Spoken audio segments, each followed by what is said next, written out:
Hi there.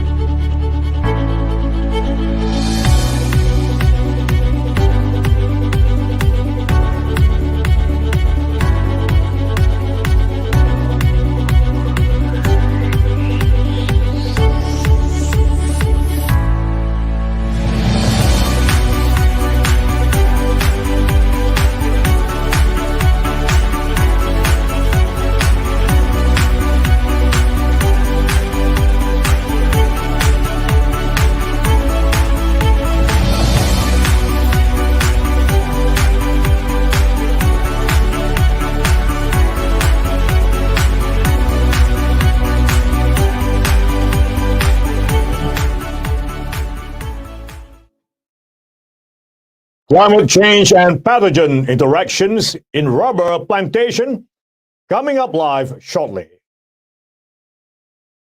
Hi, welcome to Convex Hub channel. I'm Bonnie Ritzon, your host for Expert Insight at Life, a broadcast series featuring forums and interviews with industry thought leaders on market, policy, strategy, technology, and innovation that steer the industry growth.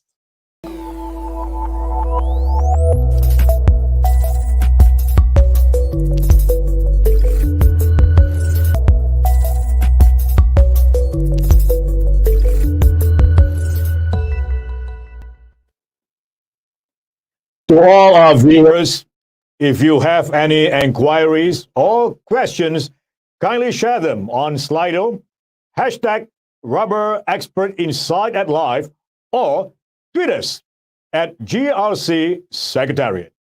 You can also post your questions through the Q&A message box right below the live broadcast channel. The recent lockdowns imposed to contain the pandemic have significantly reduced global carbon emissions, particularly from cars, planes, and manufacturing. Yet, the challenge of reversing global warming looms large. As ever, climate change is a major concern for agricultural communities, including plantations and small holdings of natural rubber. A change in climatic condition is known to influence the infection occurrence, prevalence, and severity of plant diseases. Atmospheric condition and climate change is known to adversely affect the interaction between crops and pathogens in multiple ways, thus affect crop production. Is the Pestalotiopsis Leaf Disease infestation in Southeast Asia rubber plantations in the recent months due to climate change? I have with me today experts from both divides. Dr. Jacob Matthew, National Rubber Research and Development Board. Next, we have Dr. Michael Brady, Principal Scientist and Team Leader, Value Chain Finance and Investment, Center for International Forestry Research, SAFOR. Next, we also have Dr. Anthony Young, Senior Lecturer in Crop Protection, the University of Queensland. And last but not the very least, Mr. Kavikumar Muruganathan, Agri-Sustainability Supply Chain Specialist, to discuss issues pertaining to carbon emission, future of pathogens, disease management models, and safe use of chemicals to be adopted by smallholders, plantations, and extension services.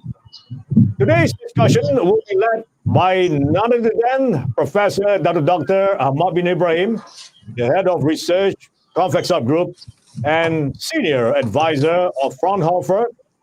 At the same time, he also serves as the professor at the UCSI University. Gentlemen, how have you all been doing lately? Very well, thank you. Good, thank you. Splendid. Fascinating indeed. Without further ado, I will now hand over the segment to Professor Dr. Ahmad. Sir. Hey, thank you very much, Mr. Bhatt. Panelists to this exciting forum on climate change and rubber diseases.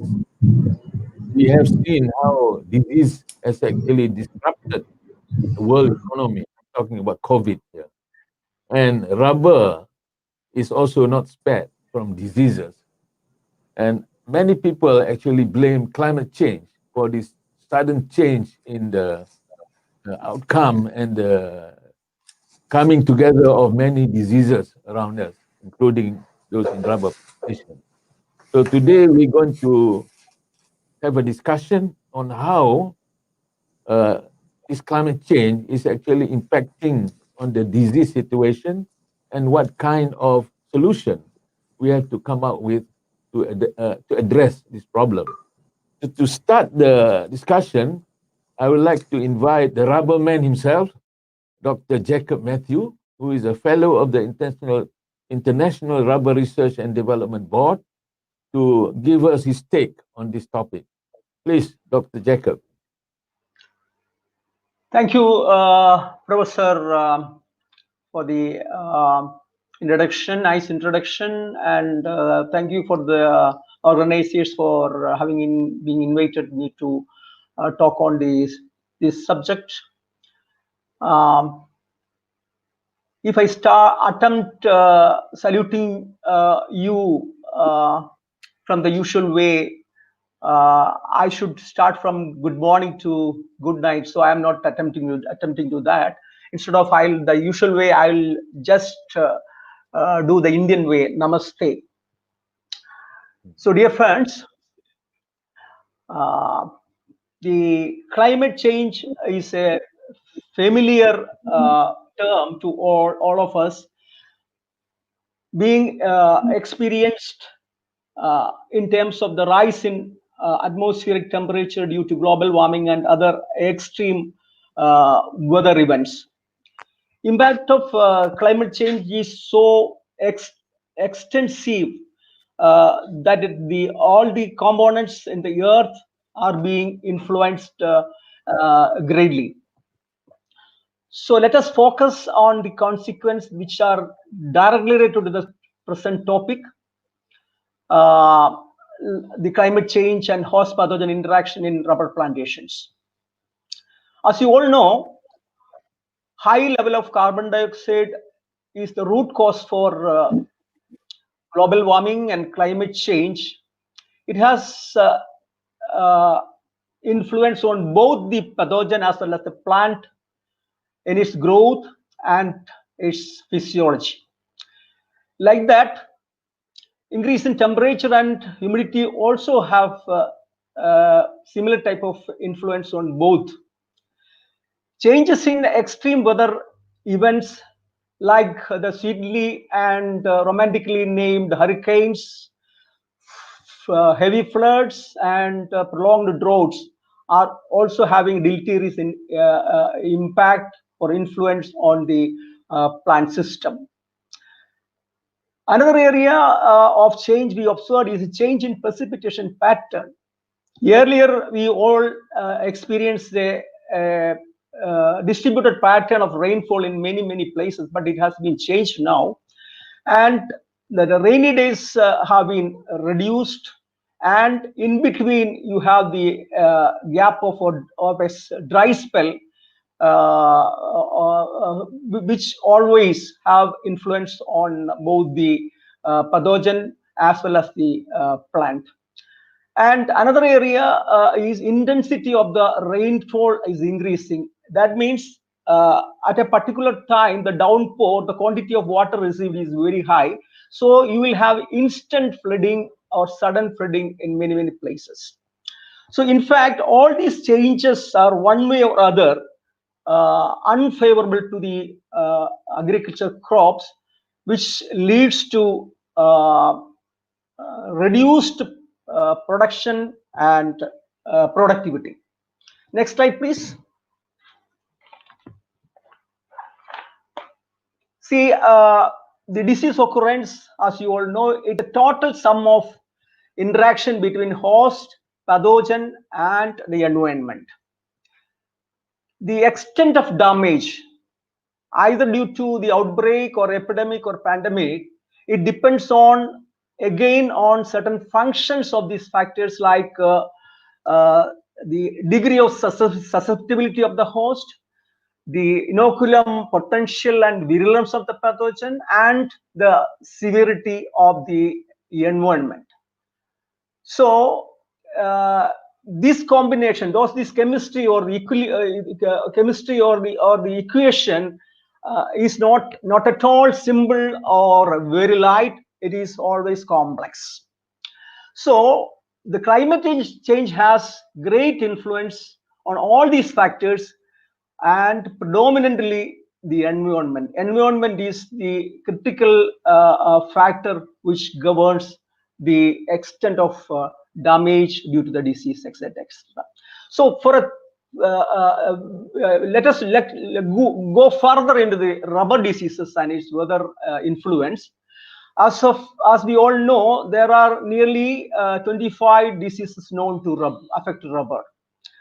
So among these, abnormal leaf fall disease, Colostotrechum leaf fall disease, Coronospora leaf fall disease, Colostotrechum leaf disease, powdery mildew disease, and South Dominican leaf blight disease are the major diseases that affect the rubber drastically.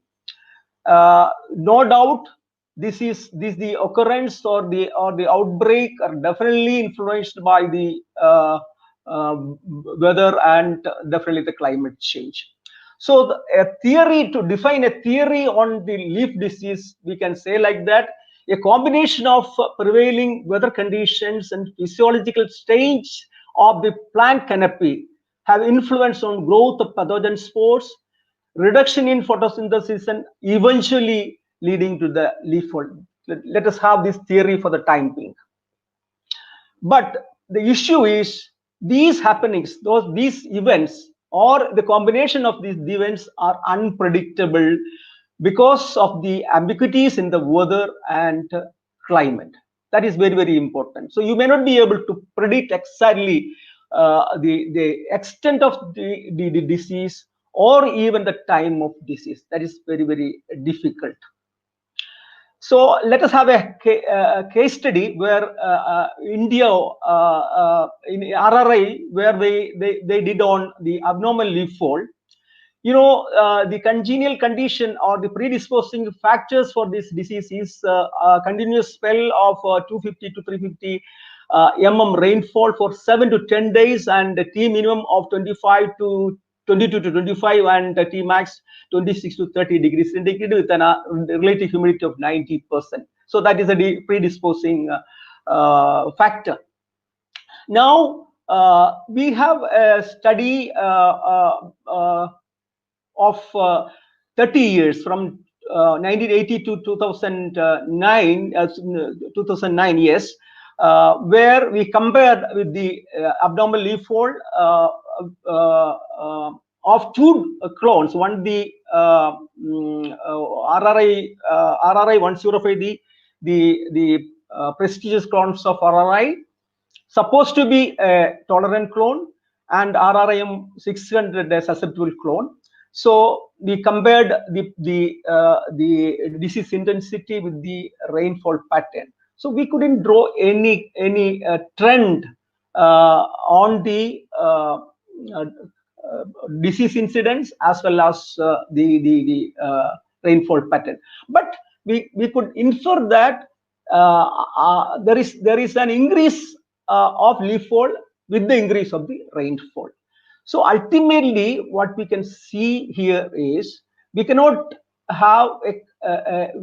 draw a conclusive finding with respect to these climatic factors, because it's not only the rainfall governing the disease incidence, maybe other factors also influencing. So with the simple prediction of the rainfall pattern, we may not be able to conclude, or we may not be able to forecast the disease incidence.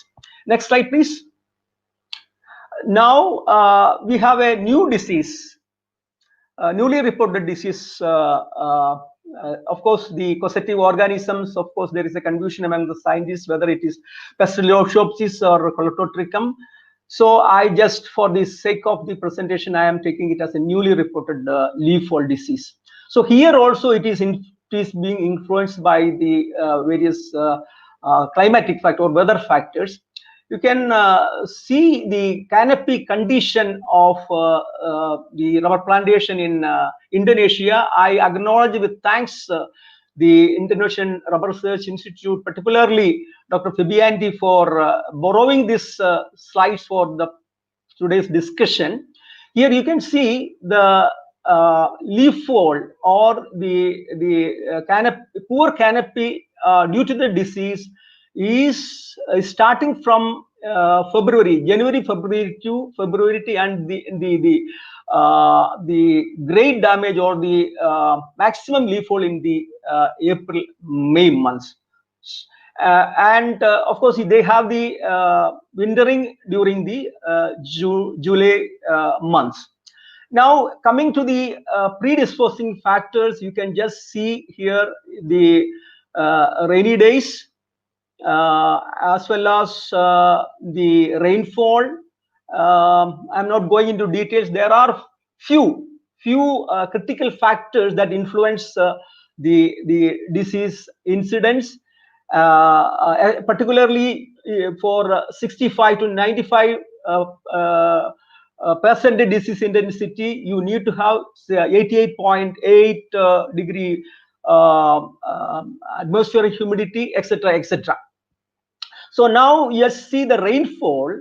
Rainfall also, it according to their report, above 100 mm there is initiation of the disease, and at above 300 mm it would be the worst. So from February to say April or May, you can see the that particular pattern of rainfall. But even in various years and even months, the pattern is changing. Same case with the relative humidity also. From February or January to May, at the time of the complete leaf fold, you have the congenial or the favorable relative humidity for that particular disease to infest. But here also, again, monthly and yearly variation takes place. So we can just take home message from this particular study is that a combination of high humidity levels during rainy season and temperature, of course, temperature, its analysis has not been done here, are congenial for the disease development and lead to the outbreak. There are year-to-year variation, month-to-month variation in all these factors. So ultimately, because of this particular phenomenon, this complexity, we will not be able to predict, in fact, the extent of damage or when it comes. Next slide, please. So at the end of the day, so what will happen due to the disease is impact on its supply chain. So again, a study from Indonesia itself, I again thank Saida Fairuza for this particular slide, where they have estimated a yield loss due to the disease from 2016 to 2019. So in 2019, there is a yield loss of 600 kg per hectare when you compare with the 2016 before the onset of this particular disease. And again, the disruption on the NR supply chain of ITRC countries, Indonesia, Thailand, Malaysia, has been reported by Bureau, where they have estimated that total area affected will be 437,000 hectares, and the total yield loss will be nearly 800,000 hectares. And the NRBC also reported the same way, the 0.7% decline in the world NR production and 1.2 million areas affected in 2019. So the impact is great to the economy as well as the supply chain. Next, please. This is a specialty area, I should say, with respect to the rubber. in 2007 in India, especially in Kerala, there was an outbreak of chikungunya, vector-borne disease by the mosquito Aedes albopictus, which carries the virus for the chikungunya and dengue. So this population we estimated is more in the case of pre-monsoon and post-monsoon. So the significance of this finding is that since the rainfall pattern is changed, the speciality of the pre-monsoon means the rainy days will be less, you will have a gap and dry season. So this is very congenial for the mosquito to breed. So this type of climate is being experienced in many places. So we should be very cautious about the such vector-borne diseases in rubber plantation, which will affect definitely, because in 2007 India, the rubber plantation sector affected greatly because all the workers, tappers, they were all affected, and we couldn't have rubber tapping for at least for 1 or 2 months. So the rubber growing countries may please take note of this. Next, please. So this is again on the management strategy is very important, because you need to manage the disease, you have to control the disease so that the impact on the economy could be reduced. So many of these countries, they are taking care of the plantation upkeeping by providing balanced nutrients to the plants and hygienic way of upkeeping the plantation, etc. And again, they are controlling the inoculum and the pathogen by the chemical control.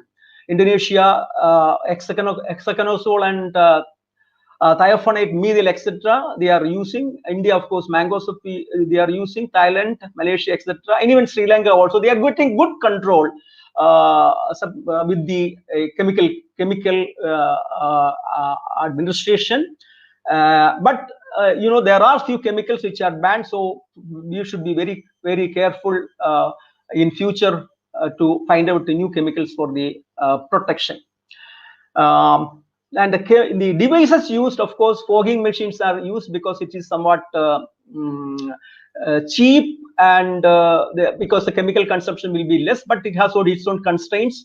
Probably we'll discuss later on that. And ground operations also being done. And in India, we have developed a new system, RRI, Rubber Research Institute, with the collaboration of ASPI, a leading manufacturer of sprayers. They have developed a small tractor mounted, mini tractor mounted sprayer, which can go in between all the rows of rubber, and the spray fluid can deliver up to 100 feet. Very effective ground spraying system. But of course, the constraint both this fogging and the ground spraying, because you cannot take to a large area because it needs more time. So other alternatives, drone and helicopters, could be used for this. Option next, please. Okay. And the last slide I'm just entering. Yeah. We can That's the end close of it down now? Yeah. Can you This conclude? is the end of That's the end. So there Okay. are affected, Thank you very much. there are constraints Because, to the approaches, present approaches of economical, ecological, and logistic. I'm going to not go into detail, but even with the climate change, it has its own impacts on the present strategies. So we have to go for an alternative strategy of IPM, integrated pest management, or integrated disease management. So it is it's a combination. Yeah, can we discuss that during the discussion, all these strategies, okay? So that, because we only have 1 hour. Right. Thank you. So we holistic explanation about how climate change is changing the rainfall pattern and temperature, and this actually is fertile ground for development of disease, and how disease is actually impacting the economy of rubber field. Okay, next we have Dr. Michael Brady, Principal Scientist and Team Leader, Value Chains, Finance, Investment, Center for International Forestry Research. And he will speak more on the climate change angle in terms of the disease development. Please, Dr. Michael Brady. Okay, well, thank you. It's a pleasure to be with all of you. Next slide, please. And I've got 5 minutes. Yeah, So 5 minutes. I would like to just refer you to a much more detailed review of natural rubber systems and climate change. This was a webinar back in June, a full 3-day webinar, and this was hosted by my organization, C4, CIRAD, and several other organizations. But I've put the web link here and would encourage you to look at some of the very detailed presentations. Next slide. Well, I think it goes without saying that natural rubber is a highly important commodity. This slide certainly shows the steady increase in rubber harvest area, and with projections continued increase at least till 2024, and I'm sure beyond. So it goes without saying that natural rubber production is a highly important commodity to all of us, and therefore warrants the serious investigation that we're, such as organizations like my own and webinars like this are giving it attention. Next slide. I'll talk a little bit about the impact of climate change on rubber and potential changes. Following on from Dr. Matthews' discussion on climate, we see at least 4 key variables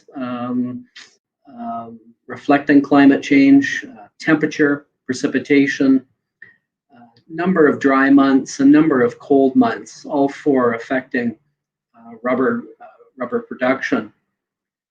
And from these variables, we've distinguished at least 4 main climatic classes. The first being the traditional climate class of warm, humid conditions, and then 3 marginal climatic classes: warm and dry, cold and humid, and cold and dry. So a rather simple matrix used to assess and analyze rubber potential growing conditions. This was developed by colleagues of mine at CIRAD, as well as in the Mekong. We certainly see of these 4 variables, higher increased temperatures are a certainty under climate change, as reflected in the IPCC climate scenarios. However, the effect of yield and survival of rubber trees is almost unknown. So a lot of challenges ahead. Next slide.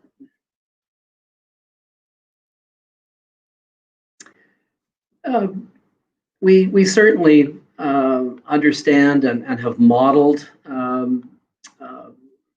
climate variability, both spatially and temporally.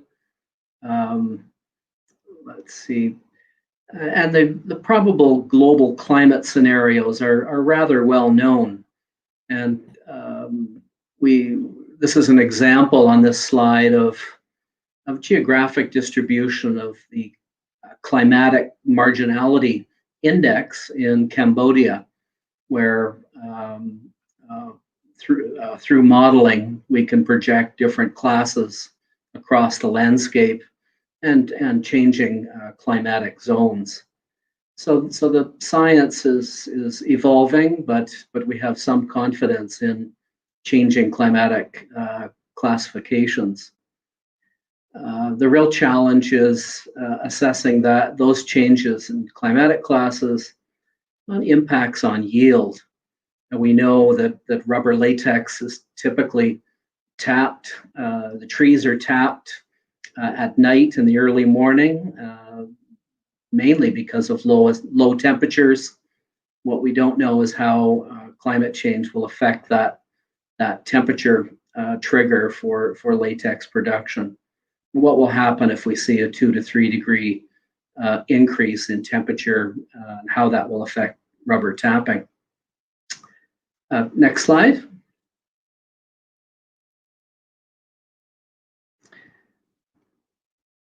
So, typically, climate change and biophysical world is viewed in terms of climate change adaptation and mitigation. So what is the role of rubber systems for adaptation? There's a number of activities, actions that can be taken to adapt to changing climate variables.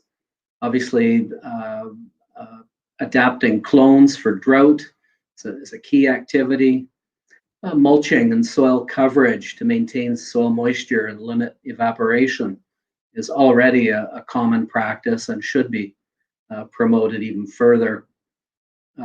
Selecting root stock for increasing water use efficiency, another adaptation approach.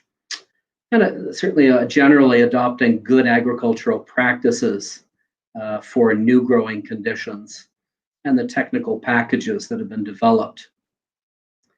We can also see under adaptation that orienting decision-making and planting policies based on good scientific criteria is obviously critical under uncertain conditions. Next slide.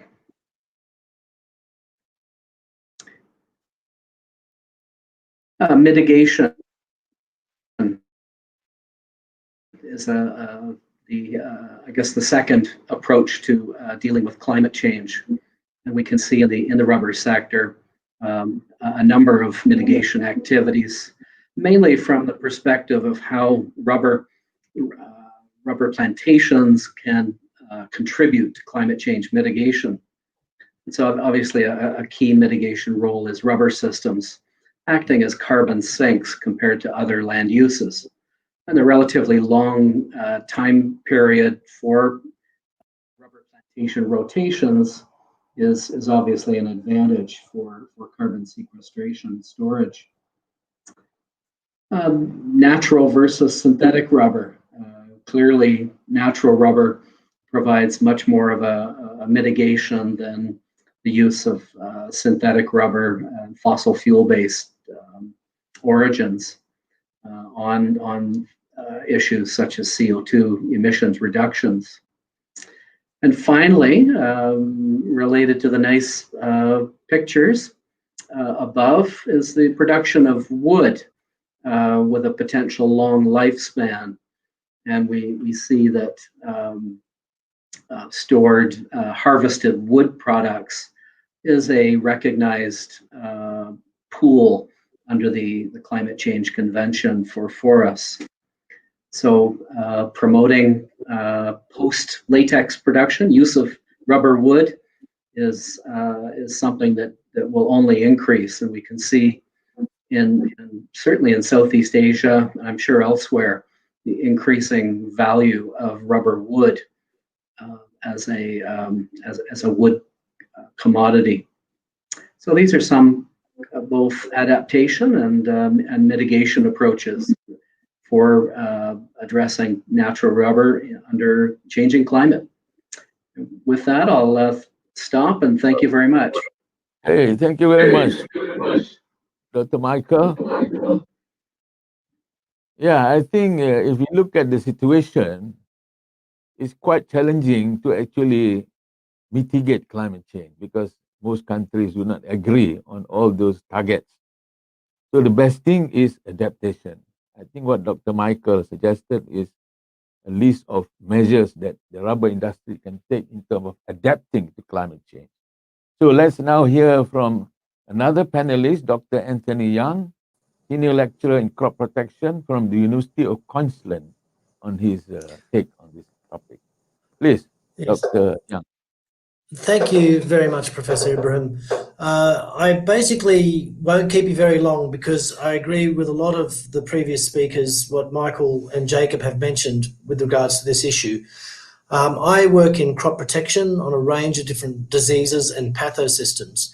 And last year I travelled to Indonesia and Malaysia to inspect the rubber plantations in relation to the leaf fall. Next slide, please. So I'm not going to hold you up too much, but we've heard a lot about Pestalotiopsis as being the cause of this disease, if we can call it a disease. And sure, there's certainly Pestalotiopsis is present on a lot of the leaves, but before the Pestalotiopsis, you can have Colototricum, you can have Oidium, you can have Corinospora, you can have a range of different pathogens associated with these leaves. And just so happens that the very last pathogen we see before the leaves drop is Pestalotiopsis. That doesn't necessarily mean that it's actually causing this problem. For starters, it's hard to get Pestalotiopsis to infect and induce the symptoms in controlled experiments. We've also heard when we interviewed a lot of the people in the field that spraying had very limited effect. So it was interesting what Jacob said about spraying was actually having some impact. But even if there is some impact, it might be controlling other fungi that are just weakening the tree but not actually addressing the issue. And some of the sprays that were being used, like Banamil, have been banned in a lot of places for good reason. They're very disadvantageous to human health. Now, we do know that the leaf drop or the normal wintering is associated with the drier weather. And one of the things plants do when they're under stress, they want to reduce their amount of transpiration. They want to reduce the amount of water they lose. And one really good way of doing that is dropping your leaves, particularly if you've got a lot of natural reserves like a rubber plant does. And that, I guess, not to hold you up too much, if we go to the next slide, please. Now, we've already talked, or Jacob's already presented you a disease triangle. It's exactly the same sort of thing. We know that Pestalotiopsis has been present in rubber for 50 or 60 years. We know that it was present in the 1960s. So the pathogen, there's no evidence at this point that the pathogen has changed, nor the other pathogens. While there is cultivar variation in susceptibility in the rubber trees, in general, they haven't changed that much either. They're still largely rubber, and a lot of these cultivars will be affected. But the climate certainly has changed. So I just have a list there of the 10 hottest years ever recorded, and a quick look at those will show that they're all in the past 20 years. So we know that the climate is changing rapidly. What that does is it adds a lot of stress to all systems, to the pathosystem, to the actual host system, and that in itself is a clear and obvious change. And if the leaf drop is abnormal, something different, what has changed? That's what we're looking for, and we do know that the climate has changed. So if we go on to the next slide, please. Okay, so what I would like to see done on this is greater international cooperation among people who are growing rubber. And I know there already is great cooperation, but we really need to drive down into the specific details. So we need to understand the epidemiology. We need to understand if any different clones have greater susceptibilities, whether this thing is more prevalent in some regions. And in particular, and this is something Michael mentioned, which I thoroughly agree with, the management options, the general agronomy of the rubber. We need to understand more about that in terms of trying to come up with integrated pest managements for this disorder. One thing I'd like to see is randomized trials on fungicide. What we were told by the people who are working the farms was they're spraying the fungicide in the hope that it had an effect, but they didn't observe any effect. So I asked, have you left some that you haven't sprayed? And no, they haven't. And that's because people are desperate. They want answers to this, and if they think it's going to control a fungus, they'll spray it. I'd like to know if moisture stress is involved in the rubber leaf drop. So you could employ such things as mulching, keeping those green cover crops in between the rows instead of harvesting those, even to a limited extent, watering plants. Now, I know you're not going to water a whole estate, I know that, but if you can water some plants and see whether they have reduced amounts of leaf drop, then that might point you in the right direction. And of course, and this is work that's been done elsewhere, determining whether those changing weather patterns, in particular the changing rainfall patterns and the minimum temperature patterns, have any effect on the wintering. And finally, the other thing we observed is there's quite a bit of fertilizer use in some of the plantations. In particular, people were putting out phosphate and nitrogen. Now, the nitrogen will essentially volatilize unless it's incorporated into the soil, but the phosphorus will stay in that soil. And one thing we do know is that your ectomycorrhizal associations, those little fungi that can associate with plants, they will only form that relationship where they need to give phosphorus to the plant. If a plant gets enough phosphorus, it won't form that relationship. But we also know these fungi can also transmit water. So I'd be very interested to see whether agronomic practices can improve the situation of the rubber leaf drop. Thank you very much for your time. All right. Thank you very much, Dr. Yang. So I see here a lot of opportunities for research. But what is clear is that of the three issues in terms of the host, the pathogen, and the environment, so apparently it's only the environment that is changing. The rest are all there all the while. Okay, what will happen when the yield of rubber goes down? This will affect the entire supply chain. So next we have Mr. Kavi Kumar Muruganathan, who is an expert on sustainability supply chain, is a specialist. Please, Kavi. Thank you, Prof. Thank you, Professor, for the warm introduction, and thank you, Convex Hub, for providing this opportunity to share on this. So without further ado, let's move on to the next slide. Yes, as rightly highlighted by the three speakers earlier, I think there's no philosophical departure from the fact that climate change and disease spread are intrinsically linked.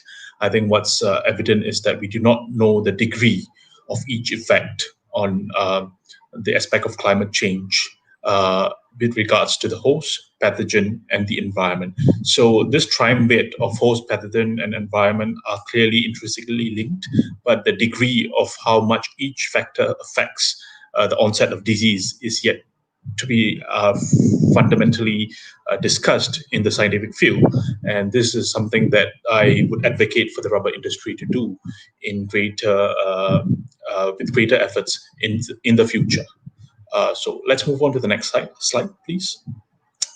Again, as alluded to by Prof. Jacob earlier, I would like to bring this example closer to reality. Basically, looking at the situation in Indonesia, where the leaf disease and the white root disease have actually affected huge swaths of plantation, and primarily these plantations are owned and managed by smallholders. These are results that have been shared by the Sumbawa Indonesian Rubber Research Institute together with the Sumbawa Research Center, and the facts clearly do not hide the fact of how disease is affecting the yields of farmers, and of course a drop in production as well. So these are just snapshots of what's happening in parts of Indonesia. The real numbers are estimated to be much higher, and this is something that the industry needs to actually validate as a whole. So it requires a group effort, all hands on deck effort by the industry to come together to validate how much of land has actually been affected by diseases, and how much has it affected the incomes of farmers and as well as their yield. And I would like to just highlight three issues on the next slide, please, on what is needed by the industry moving forward. What is very clear is that the natural rubber industry needs to engage in greater research. I think this is fundamentally missing in natural rubber, and that's why it is struggling to combat this issue of disease onset. So I think industry together, I mean, every actor in the industry, be it the tire producer or a processor, has to come, or a civil society has to come together to find win-win solutions to enable the industry to find mitigation measures for these diseases. Secondly, I believe that there needs to be a lot more investment in replanting. As highlighted previously, large swaths of land has already been lost, and this situation is irreversible. And smallholder farmers' livelihoods are at stake. So financial institutions together with large corporations have to take the lead to come forward to help in these efforts of replanting and revitalizing the rubber industry, especially with a lot of healthy plantations that have been lost to pathogen and disease onset. And lastly, I would like to reaffirm that it's paramount that technical assistance be transferred to farmers on how to combat and mitigate pathogens. A lot of them do not know on simple measures on isolation of trees, isolation of tree roots to mitigate the spread of diseases within the plantations. And this sort of extension services and technical assistance has to be rendered to farmers quite immediately. And I think near short-term solutions have to be found for this in order to mitigate the spread of disease. And of course, education on climate change is important. I think farmers also need to know that what is happening to their trees is actually increasingly leading to climate change, and that is also as a result of disease spread. So whatever education we have in the scientific field has also got to be translated to smallholder farmers in a very simple bite-sized manner that allows them to take ownership of the situation and actually help them combat this at their own scale and their own availability. So thank you very much again, and I think I'll hand it over to Professor to have his own concluding remarks for this session. All right, thank you very much, Mr. Kavik. Those were all very good presentation in terms of enlightening us on how climate change is actually impacting on rubber to the development of diseases. Now, I have a few questions while we wait for questions from participants. Understand there are about 300 participants from 40 countries who are actually looking at this forum. So my first question is research. I think Mr. Kavik Kumar mentioned about the need for greater research. Now, this research, it is on the rubber tree. Now, it's all funded by rubber producers. And this can impact, if yield is down, it can impact on rubber manufacturers. So, do you think that this research that you are proposing must be funded by entire value chain of the rubber industry? Please, anyone Yes. want to? Yes, please. I'll just chip in because I started it. So I believe that it is fundamental to have the entire value chain involved. I think it's unreasonable to have one aspect of the value chain contribute much of the resources, be it time or investment in it. I think everybody has to play a part in it. And I think we also need a convening body at an international level or a regional level to come forward to assist in orchestrating this, in my opinion. Yes. Anybody else want to give your views on that question? Dr. Michael? Yes, I'll just follow up what Kumar says. Comment on. Yeah, please. Are you going to go? You go, Michael. Okay. Just to add to the question, certainly the smallholder, I guess, somewhat unique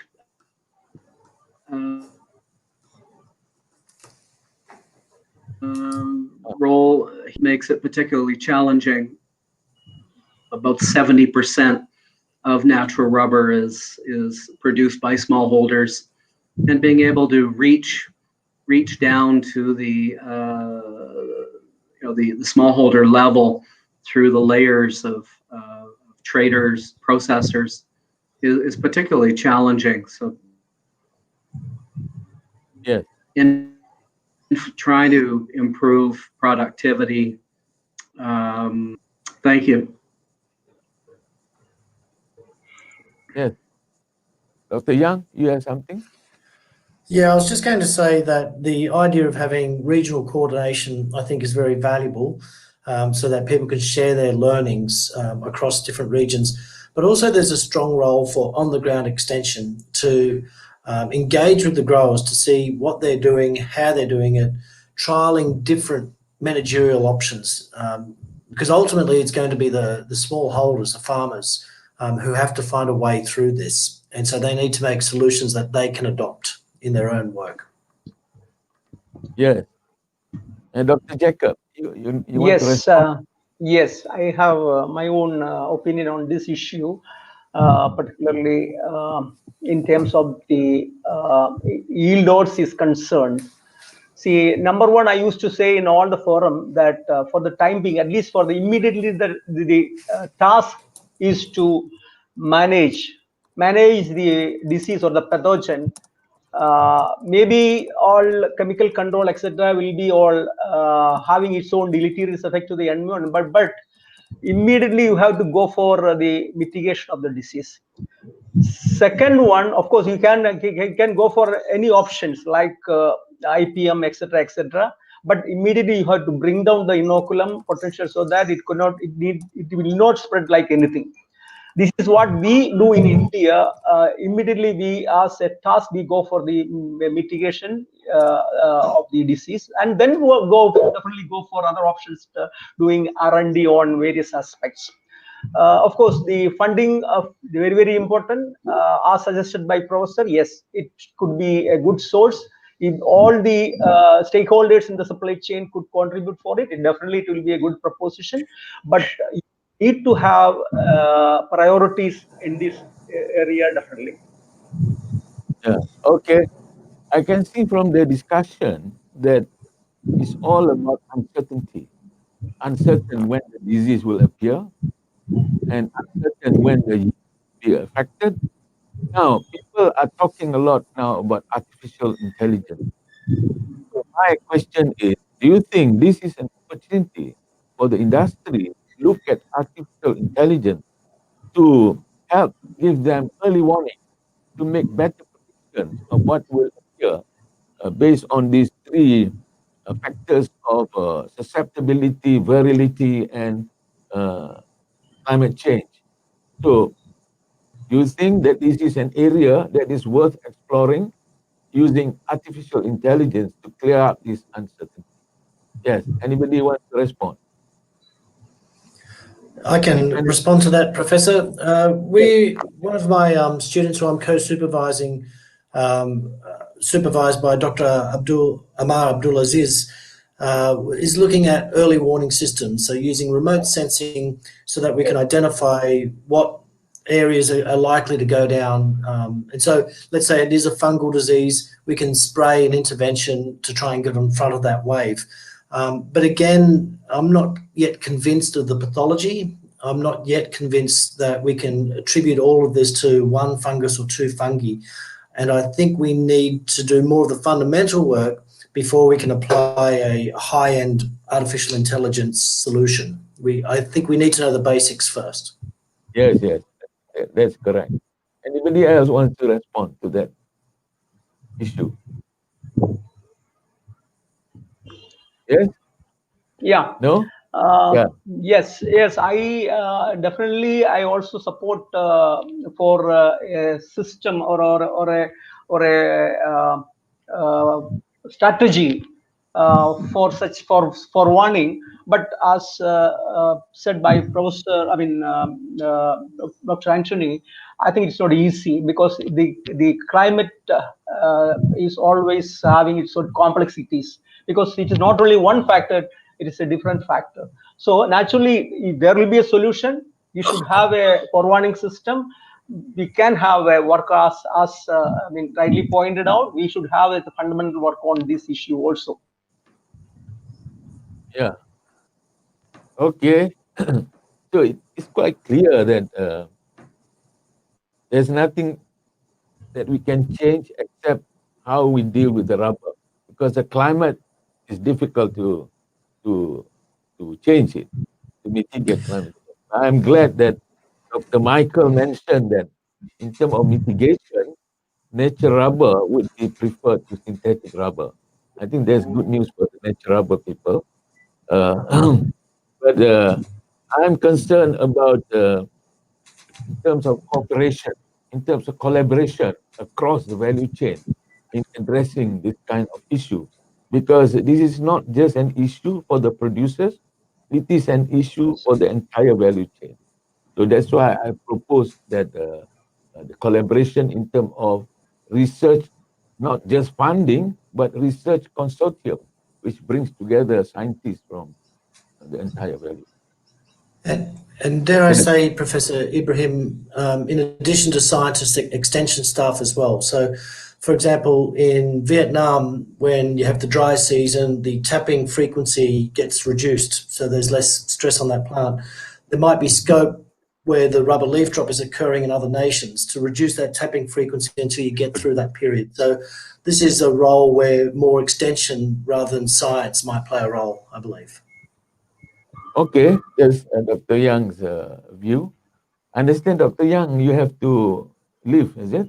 Early? I do. I have to pick up my children from daycare before it closes, so I have to leave at 5 Okay, o'clock. thank you very much. We have about 5 minutes more to go, but if you Yeah, have to leave, I'll be here till 5 o'clock. oh, you'll be here to 5. Oh, you have, okay, all right. Mm. So, the other thing is, yes, Dr. Michael mentioned that. Just to comment on the question related to engagement within the sector, I think we're seeing some positive efforts now where you're starting to get not only tire manufacturers but car manufacturers, pressure being put on them to demonstrate sustainable, well managed natural rubber.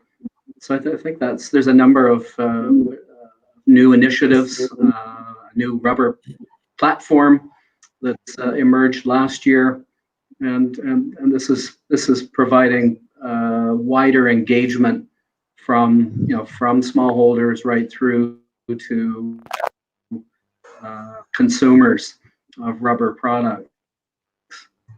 So Yeah, that's I think this is positive. good. I think. This is very good what's happening in terms of engagement, but we should understand the collaboration must go beyond engagement, because rubber producers who are actually under pressure to meet up some of the sustainability criteria, they need help in terms of technology, in terms of new approaches to agronomy.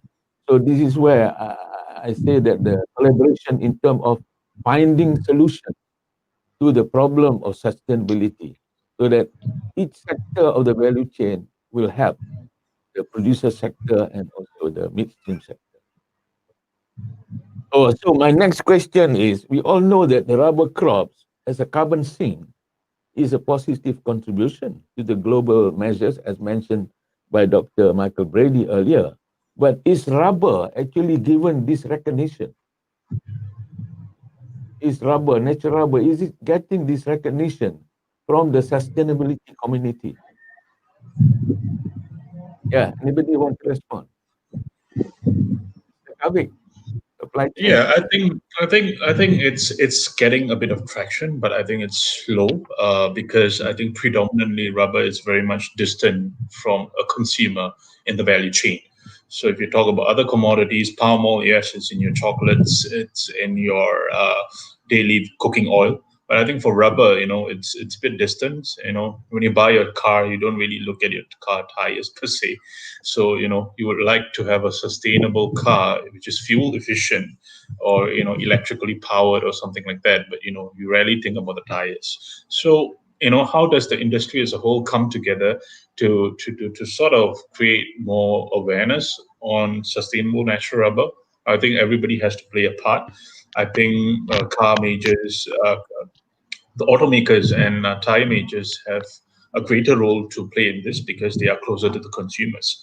So I think till that happens, I think all these sustainability issues that are manifesting within the natural rubber industry will take some time to evolve, and that includes research into the onset of pathogens and stuff like that as well. So unless this happens, I don't really see a way in this, manifesting in greater detail. Yeah. Okay, thank you very much. I think we are coming almost to the end now. If I can just summarize, what is clear from the presentation is that the climate change does have an impact, a very potentially severe impact on the rubber industry itself if nothing is done to mitigate and to adapt.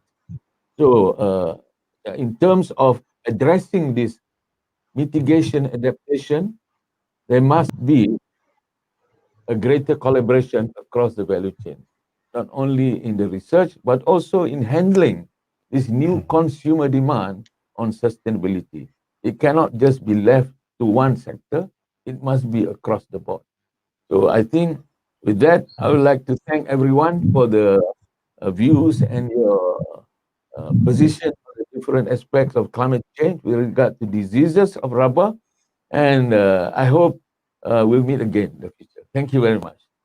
Okay, thank you. Thank you. Thank you. Thank you. Goodbye. Bye. A very insightful discourse indeed. Thank you very much to Dr. Jacob, Dr. Michael, Okay, Dr. thank you. Anthony, and also Mr. Kavik for joining us Thank today. you. And also Bye-bye. thank you very much to Professor Dr. Amin Ibrahim. As always, indeed a pleasure to have you with us. Thank you very much, Prof, for chairing the session. And to all the viewers out there, thank you very much indeed for watching Expert Insight and Live.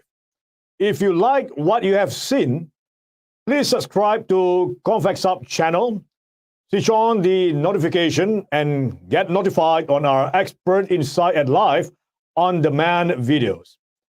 Do follow us as well on our LinkedIn page, FB page, and Twitter for more interesting episodes and topics on market, policy, strategy, technology, and innovation in your economic sector that have steered the industry growth.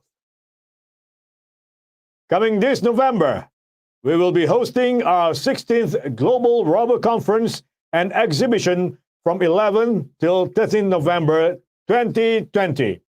One-day pre-event study and 2 days conference with over 20 international industry experts sharing on latest trends and technologies for the rubber industry.